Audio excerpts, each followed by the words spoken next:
এতদিন শেখ হাসিনা সহ বিগত 50 বছরে যত সরকার প্রধান এসেছেন বা সারা রাষ্ট্রীয় ক্ষমতায় যারাই এসেছেন সবাই আমাদেরকে একটা ইতিহাস শুনিয়ে গিয়েছেন। আর এই গত 2-3 দিনে আমরা মেজর ডালিম এবং সাংবাদিক ইলিয়াস হোসেন এই দুজনের মাধ্যমে যে তথ্যটা জানতে পারলাম তাতে পুরোটাই ডিফারেন্ট। এতদিনের সরকার প্রধানরা আমাদেরকে যা শুনিয়েছেন, যা দেখাইয়েছেন, যা শিখিয়েছেন সবটাই মিথ্যা। মেজর ডালিম নিজে একজন সেনাবাহিনীর কর্মকর্তা, সেই সময়ের চোখে দেখা ইতিহাসগুলো এখন বলেছেন।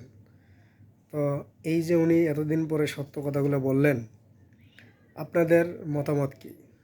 আপনাদের মনের মতামতটা কি? মানে ডালিম সাহেব যেগুলো বলেছেন সেগুলোই সত্য, নাকি এতদিন সরকার প্রধানরা যা বলেছেন সেটা সত্য? আমরা আসলে দ্বিধাদ্বন্দ্বে আছি।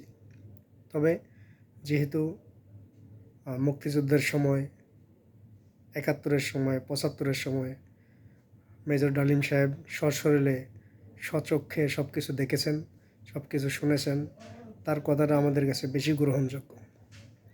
তাই আপনাদের কাছে কারটা বেশি গ্রহণযোগ্যতা পাচ্ছে একটু আমাদেরকে কমেন্টস করে জানাবেন। ধন্যবাদ সবাইকে।